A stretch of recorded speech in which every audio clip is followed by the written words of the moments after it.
Hello, my people, and welcome back to my series on my book, How to Live a Better Life. Last week, we looked at chapter 2, What Love Is. And the week before that, we looked at chapter 1, To Know Thyself. This week, we're looking at chapter 3, The Art of Money. Money is important. It has an effect on every aspect of our lives, from the vehicle we drive to the house we live in, right down to the food that we eat. Money plays an important part. The wisest man to ever live, Solomon, said, "Money answereth all things." And he's true. The more money you have, the more you can fix problems, things like that. I want to point out, though, money itself is not the root of all evil. I use money to pay my bills. Does that make me evil? No. It's when I begin to love money more than anything else in the world that money itself becomes evil. Today, we're going to look at a few different aspects. We're going to look at a brief history of money. We're going to look at money as a tool. We're going to look at money as a life exchange and or life energy. And then we're going to just look at a biblical aspect of money. A brief history of money. Well, money or currency has been around since the Egyptian Empire. And every empire since then has had their own currency. And gradually over time, we have countries, and each country now has their own currency. In the United States, we obviously have the US dollar. In Europe, they have the euro. In Japan, they have the yen. In England, they have the pound. In Mexico, they have the peso. And each country has a value of their money, right? If I go to Mexico, the dollar is worth more than the peso. When I go to Europe, the euro is worth more than the dollar. And that rate, it's called a rate of exchange, changes daily. There was a time in this country where every single American dollar was backed up by gold. That means $1 was worth $1 in gold. And in the early 1900s, the government did away with the gold standard and allowed the Federal Reserve to begin to print money that wasn't backed up by gold. And that's when inflation came in. And if you want to know more about inflation, there's plenty of YouTube videos out there. You can go check them out. When you go to another country, you take your country's currency, you go to that country, and that country wants you to spend their currency. So you go to the exchange market and you take your dollars and you buy their dollars or whatever their equivalent is, and then you spend that in their economy. When I lived in Italy, I took my US dollar, I bought euros, and I spent euros in their economy. When I came back to the United States, I took my euros, I exchanged them for US dollars, and I spent my US dollars in the US economy. When you go to Walmart, Walmart wants US dollars, not euros. And so you will need to have US dollars in the in the United States.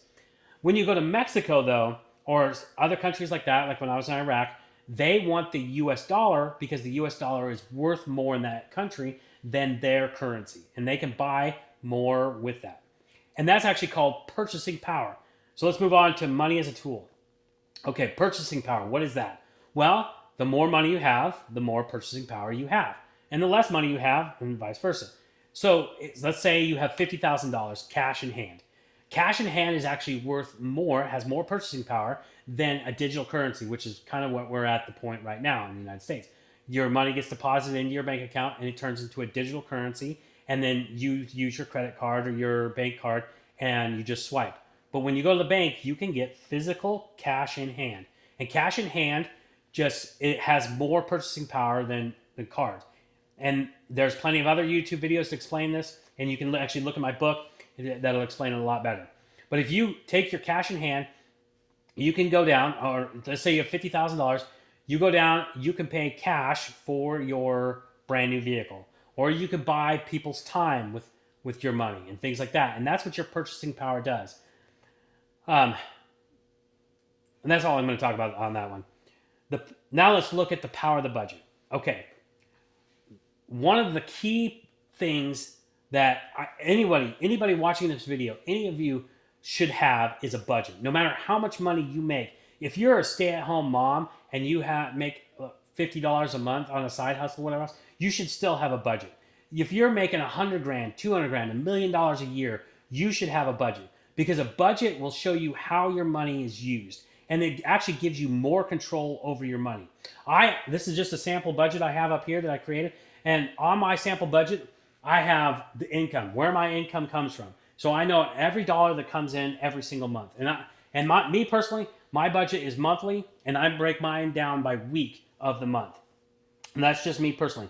In my book, How to Live a Better Life, there's a budget example in there, and it'll show you how to break one down, how to make one. There are budgeting apps out there that are very helpful. I think Dave Ramsey has one called Every Dollar, and I've used it. I'm not a fan, but maybe that works for you. I just use a simple spreadsheet, as an Excel spreadsheet, and it's simple, easy to use. And I break down everything from my income, from my monthly bills that I have, where my money goes out every week, and then at the end of the week, how much money I have left over, and then I have a grand total of how much money is my excess or my surplus income. And then I'll get into this in a second.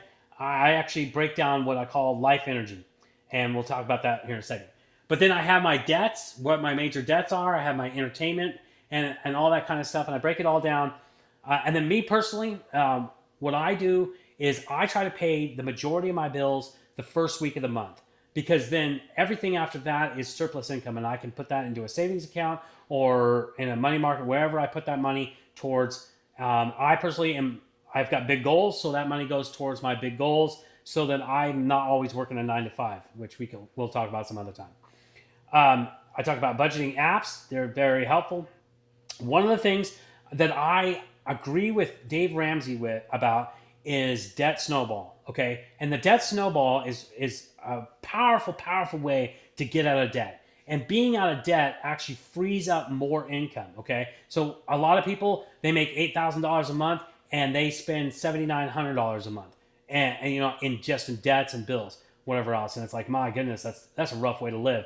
But when you create a budget, you'll know where all that money goes, and then you can begin to break down where those bills go, or the biggest debts and things like that. And you can say, okay, I'm going to start paying this one off, and each time, and you're already spending that $7,900 a month. If you just keep that up month over month, you'll get out of debt much faster. And I highly recommend going and checking out Dave Ramsey's Debt Snowball. It's a great way to get out of debt faster.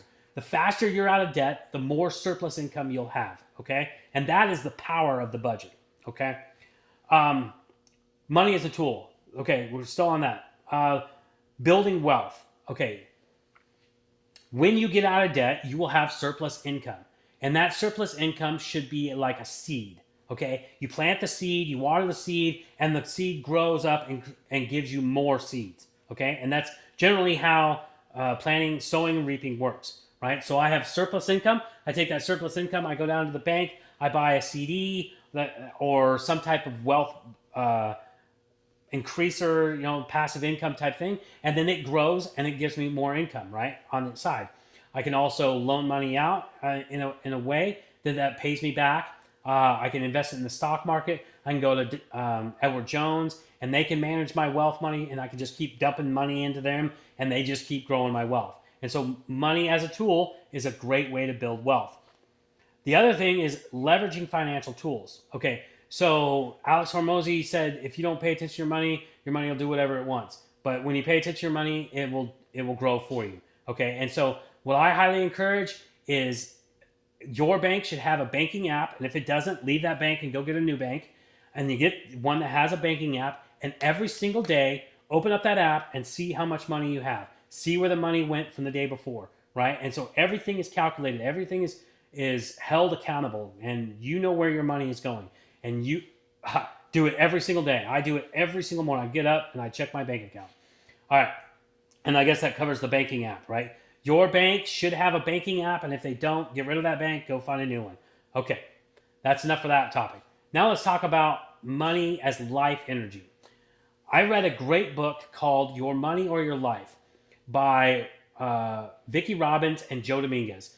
And I highly, highly recommend you read that book. It changed the way that I look at money, okay? Changed the way I look at money. Money is an exchange for your time, right? So you have your 9 to 5 and you get paid, right? And you get paid an hourly rate. So let's hypothetically say that you get paid $20 an hour per hour of work, right? And you work 10 hours work, okay? 10 hours. Sorry. That means 10 hours of your life is worth $200. All right? I hope you can see that. I hope you understand it. This is your exchange rate. $20 for 10 hours of work gets you $200 of life energy.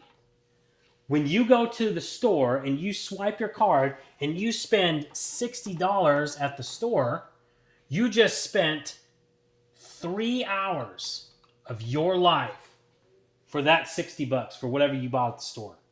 Now, the same way, and we'll just break this down a little bit more. Let's say you have a car payment for $400 per month, right?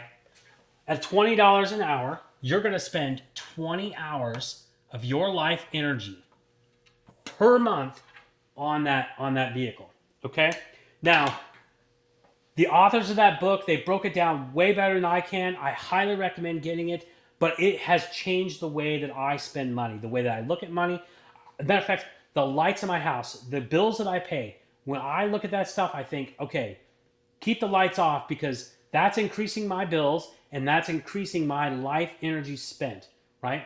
And then the same thing is like in a savings account. So I only spent $60 here, right? So then I've got $140 left of this in reserve, right? And so I have 7 hours, like a battery, 7 hours of life energy in reserve, okay? But they break it down even more. I highly encourage you getting it.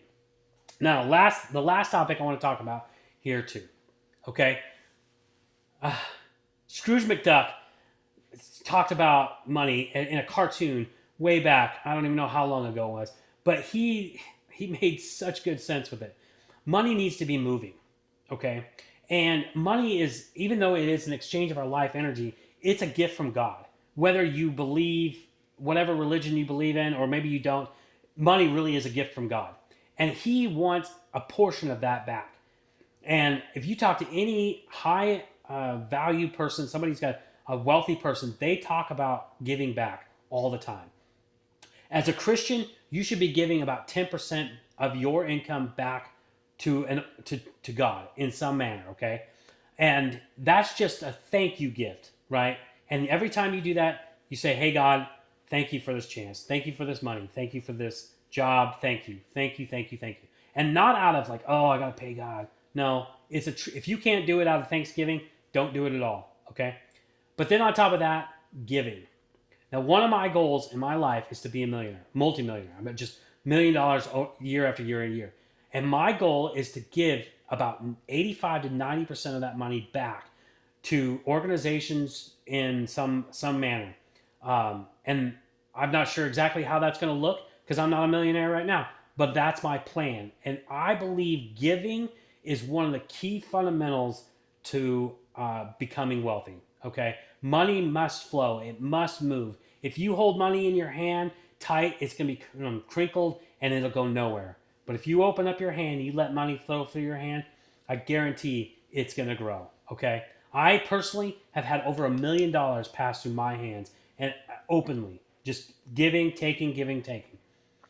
I hope you found this video helpful. Again, if you have not picked up your copy of How to Live a Better Life, I highly recommend doing it.